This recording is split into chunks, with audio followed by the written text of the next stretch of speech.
gara-gara sering menghina maksiat orang lain, akhirnya Allah takdir dia terjerumus dalam jurang maksiat. Tapi setiap kita terjerumus dalam jurang maksiat, kita ceroboh, maka kita jangan sampai putus asa mengharap rahmat Allah. Makanya di hikam itu, min alamatil i'timad alal amal nuksonur roja inda wujudi zalam.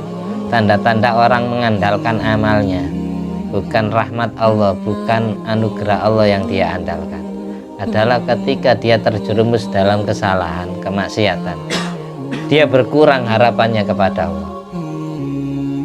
Itu tidak boleh seperti itu. Jadi jangan sampai harapan kita kepada Allah berkurang gara-gara suatu saat Allah takdir kepeleset kita. Kadang sengaja Allah takdir kepeleset itu biar hati kita tidak sombong. Kadang gitu. Kadang ada maksiat yang sengaja Allah takdirkan kepada kita terjerumus ya. Itu biar kita tidak sombong, biar kita tidak merasa menjadi orang baik. Misal kita istiqomah awalnya, tidak pernah meninggalkan sholat fardu selama 10 tahun. Suatu saat tiba-tiba kita terpleset, lupa mengerjakan sholat fardu, atau sibuk urusan dunia, terus sampai meninggalkan sholat fardu. Jangan sampai gara-gara terpleset itu mengurangi rojak kita, harapan kita kepada Allah.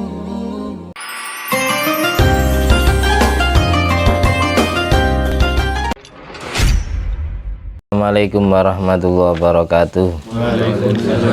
Alhamdulillahirabbil alamin alladzi binikmati tatimus sholihat wa bidzikri sulahaihi minal anbiya wal mursalin wasyuhada wassolihin tatanazzalur rahmat wal barakat wassalatu wassalam ala sayyidis sadat sayyidina maulana Muhammadin qutbil qadat wa ala alihi wa ashabihi al-anjumiz zahirat, amma ba'du.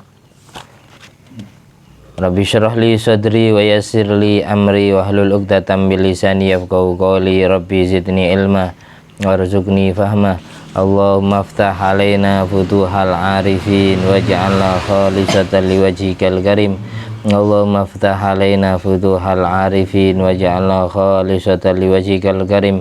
Allahumma aftah alaina futuhal arifin waj'alna khalisatan liwajhikal karim. Allahumma arzuqna fahman nabiyyin wa ilhamal malaikatil muqarrabin. Allahumma nawwir qulubana binuri hidayatika kama nawwartal arda binuri syamsika.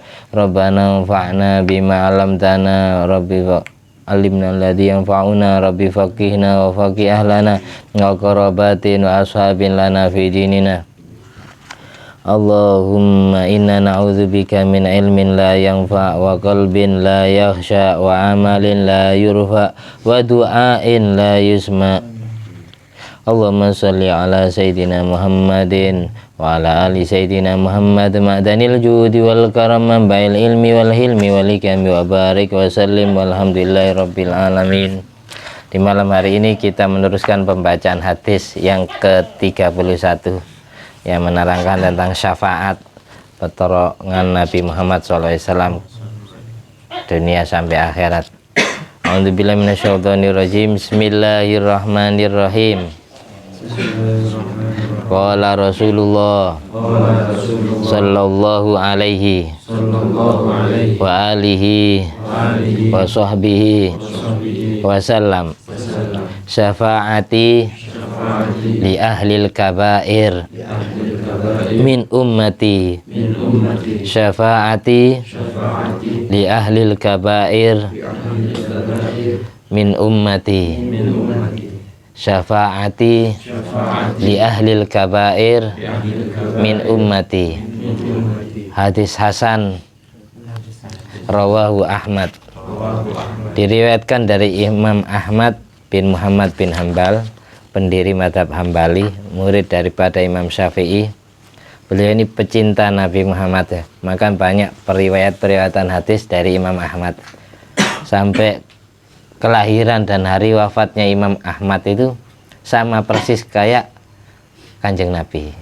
Rasulullah SAW itu lahir hari Senin tanggal 12 Rabiul Awal wafat pun juga sama, wafat hari Senin tanggal 12 Rabiul Awal. Imam Ahmad bin Hambal itu seperti itu, sama persis kayak Kanjeng Nabi, harinya sama, tanggalnya sama, bulannya sama. Berarti menandakan orang yang sampai kelahiran dan meninggalnya sama persis kayak Kanjeng Nabi, menandakan orang itu bukan orang sembarangan. Imam Ahmad bin Hambal itu orang yang sangat hati-hati. Dari kehati-hatiannya sampai meskipun beliau pernah mendengar Nabi Muhammad itu pernah makan buah semangka, bahkan Nabi itu senang makan buah semangka. Buah-buahan yang bahasa itu ahabbul fawakih ilan Nabi Muhammad itu al-bittih wal inab. Buah-buahan bahasa yang paling disukai Kanjeng Nabi sebagaimana disebutkan Al-Ghazali di Ihya ya, itu buah semangka dan buah anggur. Buah-buahan yang bahasa itu. Makanya kalau maulidan, merayakan maulid Nabi, jangan sampai sepi dari dua buah itu, anggur sama semangka, al-bittih wal inab. Imam Ahmad bin Hambal ini banyak riwayat hadis tentang Nabi Muhammad makan buah semangka. Tapi karena beliau tidak tahu caranya Nabi Muhammad ngupas buah semangka, beliau tidak mau makan semangka. Itu dari saking waroknya. Beliau meninggalkan yang halal karena takut terjerumus kepada yang haram, itu namanya warok. Itu dari saking hati-hati. Tapi kalau gurunya Imam Syafi'i tetap makan. Kita kan madhabnya Syafi'i, jadi tidak apa-apa makan semangka. Niat makan buah-buahan yang disenangi Nabi Muhammad. Kalau Imam Ahmad bin Hambal tidak mau karena beliau warok sampai meninggalnya. Gara-gara apa? Gara-gara tidak tahu caranya ngupas semangka versi Rasulullah. Kita lanjut bahas hadisnya sekarang. Syafaati li ahlil kabair min ummati.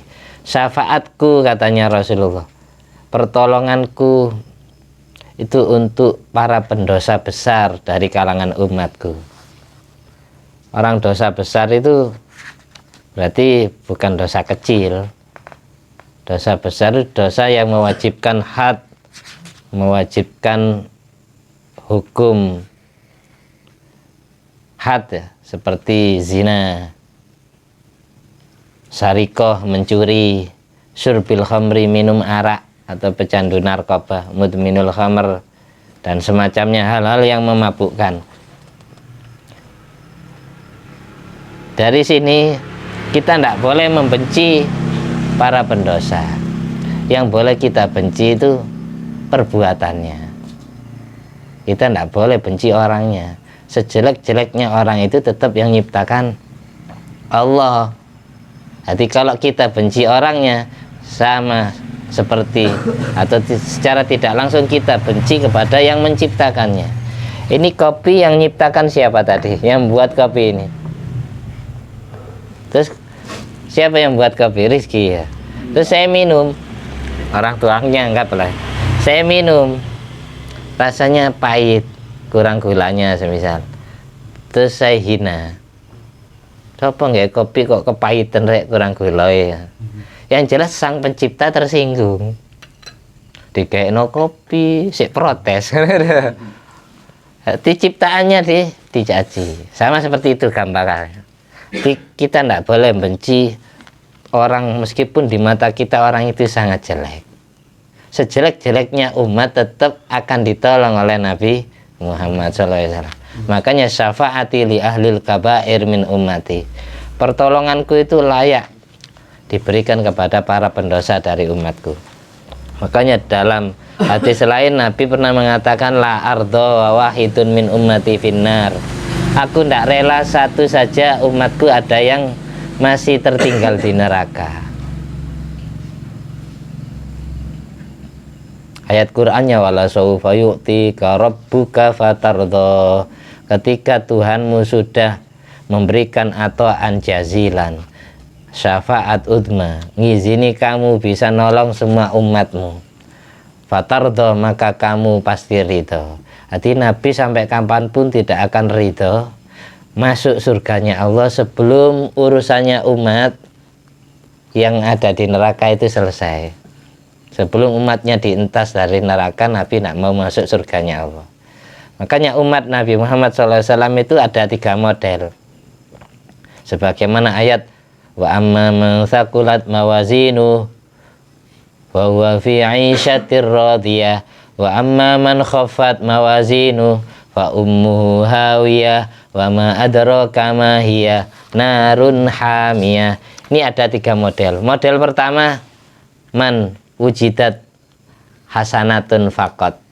Orang yang ditemukan dalam catatan buku rapot amalnya yang ditulis Roket Atid hanya ditemukan kebaikan, tidak ada kejelekannya sama sekali. Entah itu para nabi, para wali, atau orang soleh, atau dia asalnya pendosa, terus dosanya habis, diampuni oleh Allah sebelum dia meninggal dunia dengan sakit atau dengan musibah yang dia derita, atau dosanya habis tercukupkan dengan siksa kuburnya, atau dengan sering didoakan maghfirah oleh anak cucunya, oleh tetangganya, oleh sahabatnya, dengan sering ditahlili, dikirim yasin tahlil. Akhirnya Allah cukupkan urusannya di alam barzah, di kuburan. Ketika bangun dari alam kubur, sudah hanya membawa amal yang baik, dosanya habis. Jadi langsung dakhalal jannah bighairi hisab, masuk surga tanpa mampir neraka sama sekali, tanpa dihisab, tanpa dihitung amalnya, tanpa ditimbang, tanpa dimizan. Yang kedua, orang yang masuk surga dakhalal jannah bighairi hisab itu bisa man rajahat hasanatuh ala sayyiati.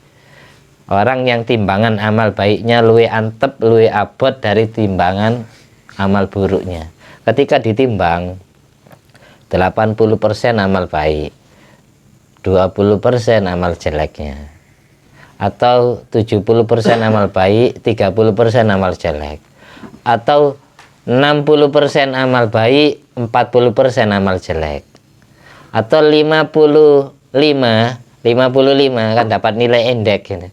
55 amal baik, 45 amal jelek. Ini tetap masuk surga tanpa mampir neraka. Dakhalal jannah bighairi hisab. Itu yang dimaksud ayat wa amma man thaqulat mawazinu wa huwa fi 'ishatir radiyah. Jadi meskipun pernah dosa, kebaikannya tinggal 5% ya. 55 dikalkulasi dengan 45. Jadi tinggal berapa kebaikannya? 10 ya. Tinggal 10%. Nah, 55 dikurangi 45 tinggal 5%. Ini tetap tidak mampir neraka sama sekali. Tapi yang model yang kedua, manistawat hasanatuh wa sayyi'atuh. Orang yang timbangan amal baik dan amal jeleknya sejajar, seimbang, setara, tidak ada yang jomblang, 50% 50%. Ya ahli ibadah, ya ahli maksiat, pada keterima. Semisal maksiatnya diterima oleh Allah, terus ibadahnya juga diterima. Setelah dikalkulasi, ditimbang, sama. Tidak ada yang jomblang sedikit pun. 50% 50%. Ini maka tetap fayuhasabu hisaban yasira, tetap dihisab dengan hisaban yang enteng. Karena dosanya habis, ibadahnya atau pahalanya juga habis.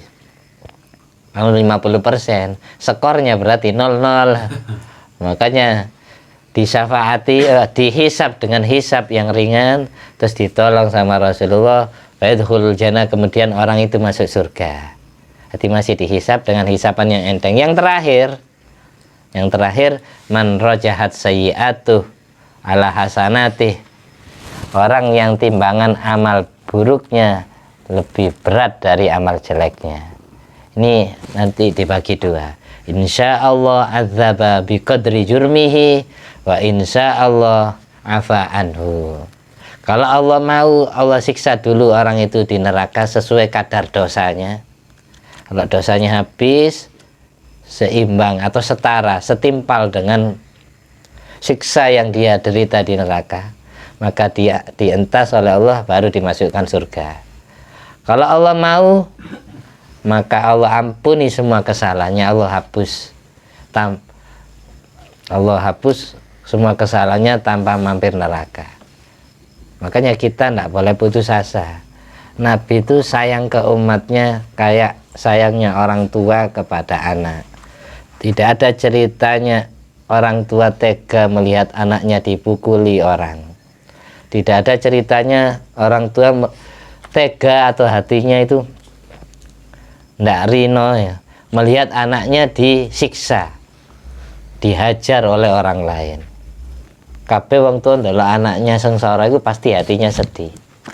Nabi Muhammad pun kayak gitu, melihat umatnya masih ada yang disiksa di neraka, beliau kepikiran, beliau nangis sampai sujud mohon kepada Allah agar segera dituntaskan. Meskipun yang Islamnya KTP, nggak pernah sholat fardu, nggak pernah, itu tetap itu ujung-ujungnya tetap masuk surga. Yang khalidina finnar abadan itu cuma orang kafir, yang langgeng abadi di neraka itu cuma orang kafir. Orang Islam itu tidak ada yang langgeng, tetap ujung-ujungnya surga, tetap kumpul bersama.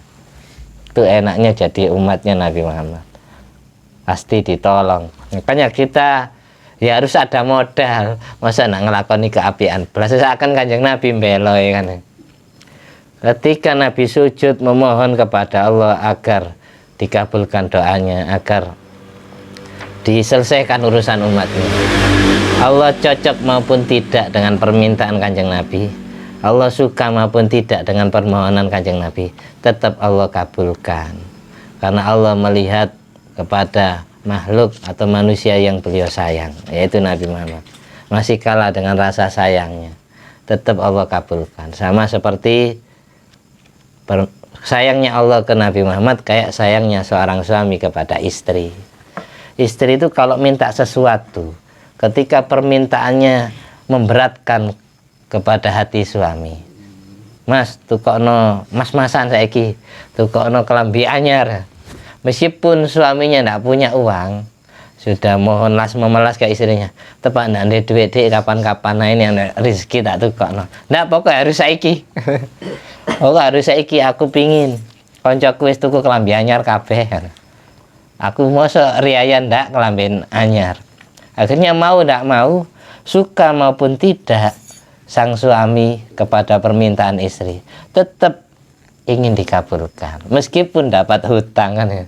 Allah pun kayak gitu, meskipun Allah tidak cocok kepada permintaan Rasulullah, tetap Allah kabulkan. Karena apa? Karena masih kalah dengan rasa sayangnya. Karena Allah melihat kepada yang doa, bukan melihat kepada yang disiksa di neraka itu. Asli nih jadi ini ogel-megeli, tak ciptakno tapi tidak ibadah. Saya ingin jauh syafaat. Kok bukan karena kekasihku yang minta kepadaku, kamu tetap saya siksa di neraka kamu. Karena orang yang saya cintai, yang sangat saya kagumi, yang saya sangat dambakan, idamkan, itu yang mohon, akhirnya saya kabulkan. Ini maksud syafaati li ahlil kabair min ummati. Sejelek-jeleknya kita punya keluarga, punya teman, jangan dihina maksiatnya. Takut suatu saat kita akan berbuat maksiat seperti dia. Kita itu jangan sampai mengejek, menghina perbuatan dosa orang lain.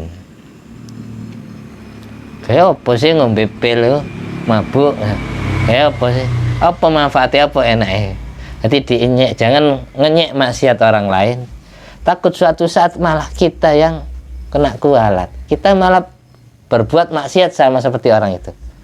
Nggak pernah sholat fardu, ujung-ujungnya subuhnya kesiangan, ujung-ujungnya Allah beri kesibukan sehingga meninggalkan sholat, ngenteng. Nggak pernah puasa Ramadan, ujung-ujungnya takdir kerja di pabrik, melihat temannya mokel semua, kita ikutan mokel. Gara-gara sering menghina maksiat orang lain, akhirnya Allah takdir dia terjerumus dalam jurang maksiat. Tapi setiap kita terjerumus dalam jurang maksiat, kita ceroboh, maka kita jangan sampai putus asa mengharap rahmat Allah. Makanya di hikam itu min alamatil i'timad alal amal nuksonur roja inda wujudi zalal. Tanda-tanda orang mengandalkan amalnya, bukan rahmat Allah, bukan anugerah Allah yang dia andalkan, adalah ketika dia terjerumus dalam kesalahan, kemaksiatan, dia berkurang harapannya kepada Allah. Itu tidak boleh seperti itu. Jadi jangan sampai harapan kita kepada Allah berkurang gara-gara suatu saat Allah takdir kepeleset kita. Kadang sengaja Allah takdir kepeleset itu biar hati kita tidak sombong. Kadang gitu. Kadang ada maksiat yang sengaja Allah takdirkan kepada kita terjerumus ya. Itu biar kita tidak sombong, biar kita tidak merasa menjadi orang baik. Misal kita istiqomah awalnya, tidak pernah meninggalkan sholat fardu selama 10 tahun. Suatu saat tiba-tiba kita terpleset, lupa mengerjakan sholat fardu, atau sibuk urusan dunia, itu sampai meninggalkan sholat fardu. Jangan sampai gara-gara terpleset itu mengurangi rojak kita, harapan kita kepada Allah. Makanya dulu ada sahabat Wahsy, ini pernah saya ceritakan ya. Wahsy itu dulu diajak masuk Islam setelah perang Uhud. Padahal dia sangat jahat kepada Rasulullah.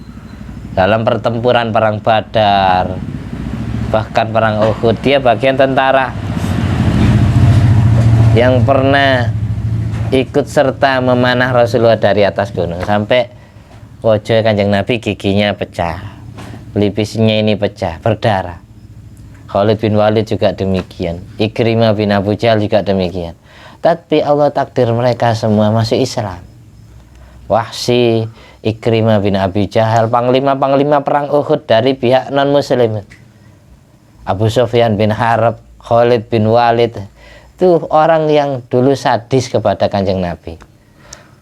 Dulu sangat benci Rasulullah, ingin membunuh Kanjeng Nabi. Tapi Allah buka hatinya sehingga bertobat dan masuk Islam. Wahsy itu diantara orang yang diajak masuk Islam sama Kanjeng Nabi. Dikirimi surat, terus jawabannya Wahsy itu, ya Muhammad, kaifa tad'uni ilal Islam wa anta taz'um anna man qatala nafsan aw zana aw asyraka yudha'af lahul azab yaumul qiyamah wa yakhlud fihi muhana. Wahai Muhammad, kenapa kamu ngajak saya masuk Islam?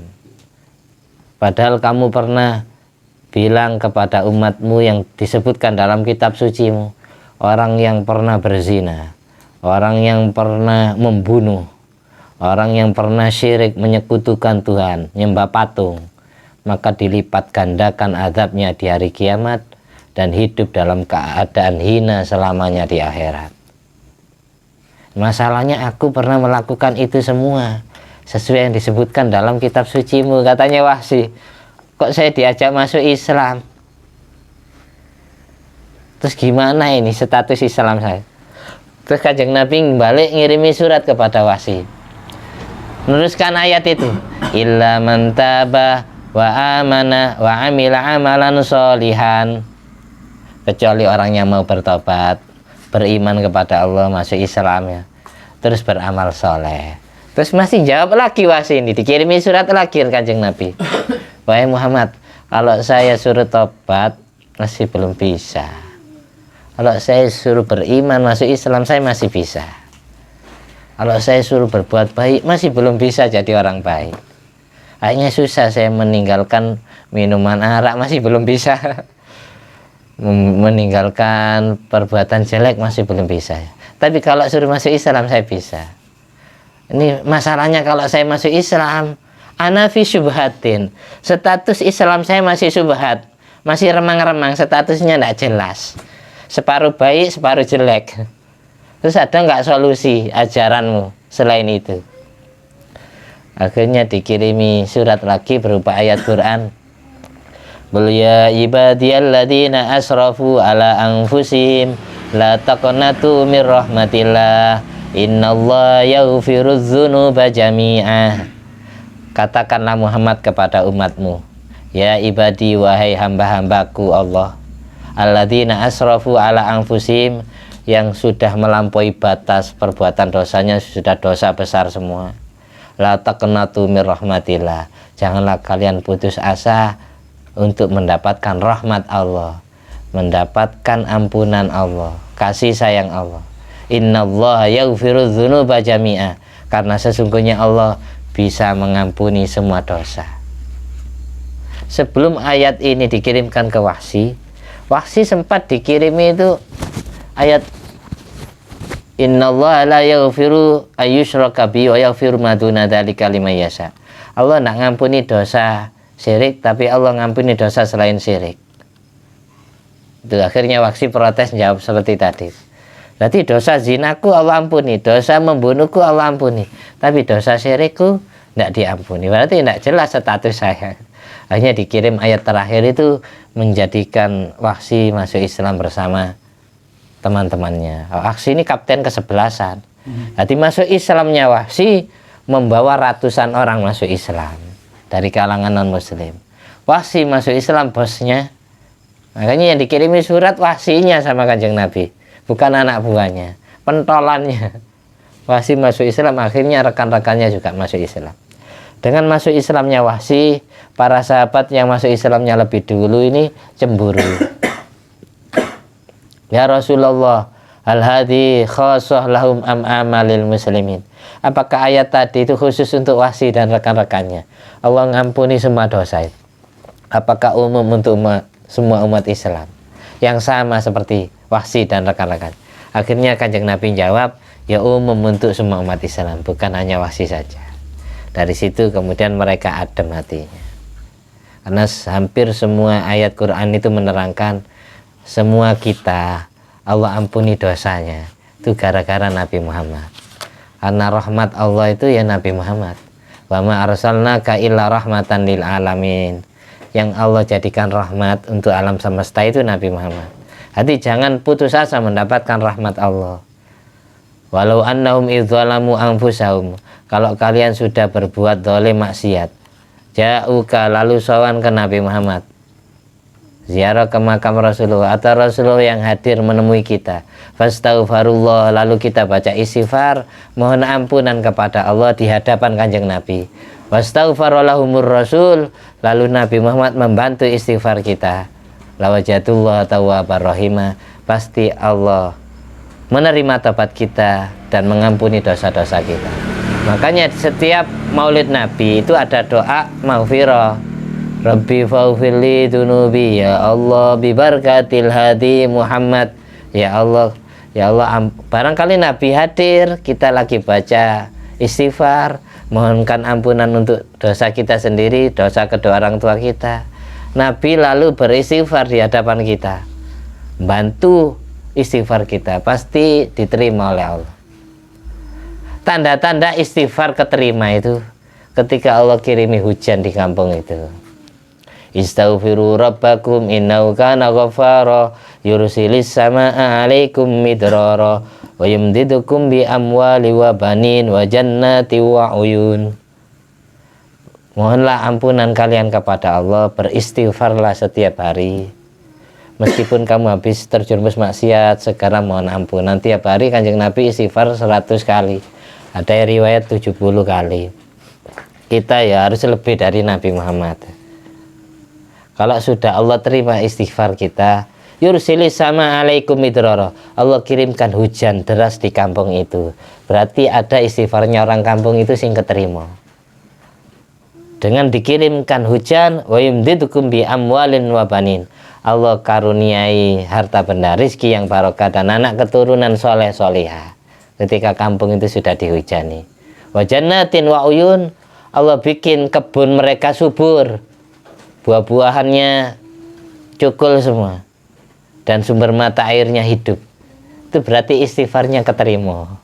Istighfarnya orang kampung, hidupnya makmur, mujur, seperti itu.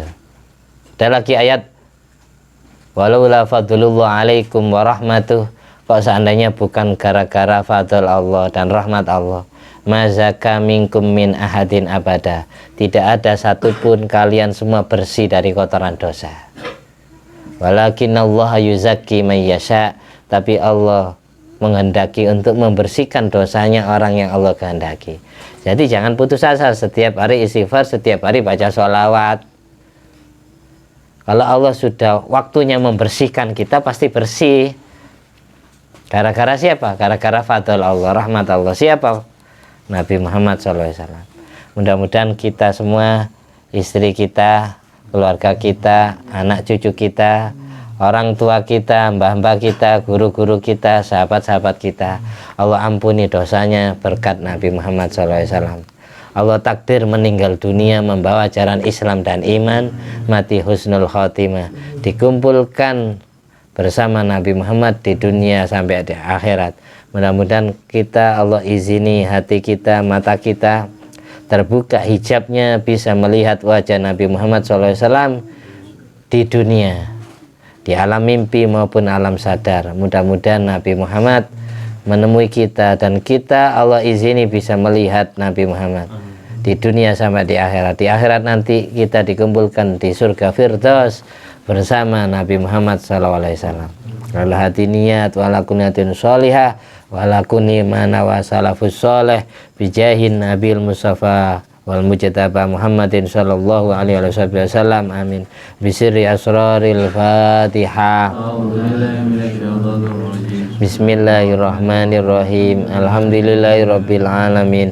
Arrahmanirrahim. Maliki yaumiddin. Iyyaka na'budu wa iyyaka nasta'in. Ihdinas siratal mustaqim. Siratal ladzina an'amta 'alaihim ghairil maghdubi 'alaihim waladdallin. Amin. Semoga kita semua Allah izinkan bisa berziarah ke tanah suci Mekah Al-Mukarramah, bisa beribadah di Masjidil Haram dan di sekitar Ka'bah, dan di tempat-tempat yang penuh dengan limpahan barokah. Ziarah di Al-Ma'la, ziarah ke Madinah Al-Munawwarah, beribadah di Masjid Nabawi, berziarah ke makam Rasulullah, berziarah ke Baqi'il Gharqad, menginjakkan kaki berziarah di bumi yang pernah ditempati atau diinjak kaki-kaki nabinya, khususnya Nabi Muhammad SAW. Mudah-mudahan telapak kaki kita pernah menempel di bumi yang pernah diinjak kaki mulia Rasulullah. Mudah-mudahan badan kita pernah berbaring, pernah duduk di bumi yang pernah ditempati tidur Rasulullah, di bumi yang pernah ditempati duduk Rasulullah. Mudah-mudahan wajah kita pernah bersujud di bumi yang pernah dicium wajah mulia Rasulullah. Mudah-mudahan kita semua ditakdir pernah beribadah di Madinah Al-Munawwarah, Makkah Al-Mukarramah, beribadah haji yang mabrur dan umroh yang mabrurah. Ala hadi niyat wa ala kulli niyatin sholihah wa ala kulli man wasafa sholih. Barokahnya Nabi Muhammad, kabulkanlah doa kami ya Allah. Izinkanlah kami bisa berziarah di sana, beribadah di sana ya Allah. Amin. Al-Fatihah. A'udzubillahi minasyaitonirrajim. Bismillahirrahmanirrahim. Alhamdulillahirabbil alamin arrahmanirrahim maliki yaumiddin. Iyyaka na'budu wa iyyaka nasta'in. Ihdinas siratal mustaqim. Siratal ladzina an'amta 'alaihim ghairil maghdubi 'alaihim waladdallin. Amin. Alhamdulillah alladzi at'amani hadzal ilma wa razaqani min ghairi haulin minni wala quwwatin. Allahumma sholli ala sayyidina Muhammad wa ala ali sayyidina Muhammad kama shallaita ala sayyidina Ibrahim wa ala ali sayyidina Ibrahim wa barik ala sayyidina Muhammad wa ala ali sayyidina Muhammad kama barakta ala sayyidina Ibrahim wa ala ali sayyidina Ibrahim fil alamin innaka hamidum majid. Bifadli subhanakallahumma wa bihamdika asyhadu an la ilaha illa anta astaghfiruka wa atubu ilaik. Bifadli subhana rabbika rabbil izzati amma yasifun wa salamun alal mursalin walhamdulillahi rabbil alamin. Assalamualaikum warahmatullahi wabarakatuh. Waalaikumsalam.